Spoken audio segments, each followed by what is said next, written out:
You don't have to search very far or very wide to find some people like that, people that will disagree with good judgment. Oftentimes, Proverbs calls these people fools.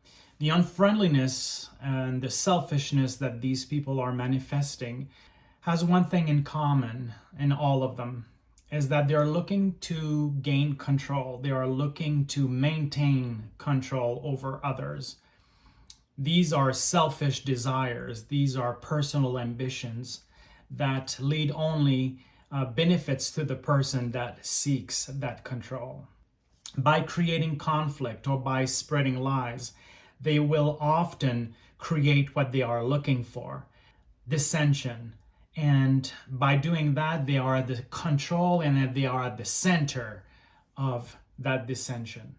And in many ways, it's intoxicating to be self-righteous, to be selfish, to look for number one all the time. It is intoxicating. And that's why people are motivated to look for it, to search for it by any means possible. We see that through Facebook posts, for example. We see that here on YouTube or on other social media platforms where we see people that are demagogues in many ways and that are looking for conflicts and that are looking for a position only to lash back at people that would disagree with them.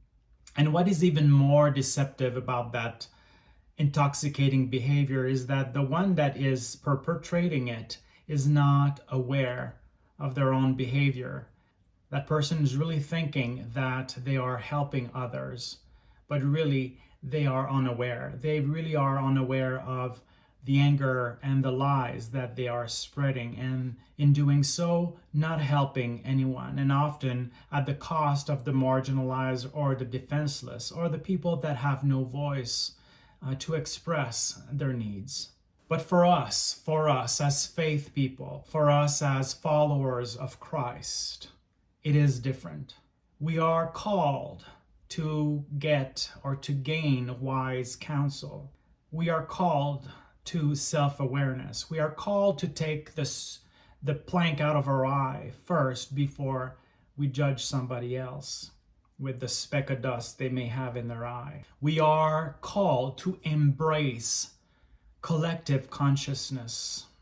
And by doing so, in asking for wise advice, in asking for feedback, in waiting in order to reply with anger, we act in a wise way. We act like Christ is calling us to act, not with anger, but with humility. Truly, we are called to evaluate ourselves first, more than evaluating or judging others.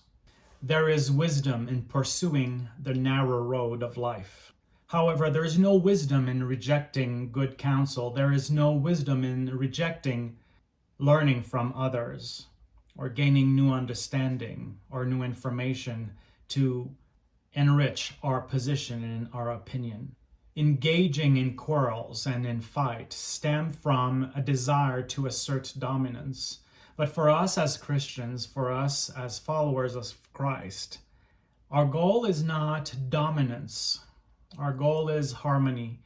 Our goal is justice. Our goal is equity for all. This verse, as understand it, amplify the significance of community, the significance of relying on one another, on good counsel. Let us embrace a positive, action-oriented faith. Let us be aware of the pitfalls of self-righteousness, the intoxicating allure of self-righteousness and anger.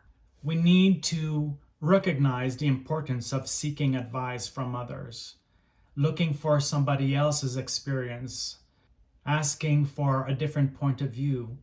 We may not possess all the knowledge of the world, and it is important as Christian in a community that we look for one another and to get wise advice from one another in order to act and to think in a way that is pleasing to God. Let us challenge ourselves to be open-minded, to receive counsel in a proactive way that is seeking truth, the truth for today that is unveiling the beauty of God in this world. Through these actions, we can create a positive ripple effect all around us in our community, far beyond our individual lives. Let us embrace humility and put away the selfish desire to control others. Let us be true to the Christ we follow on a daily basis.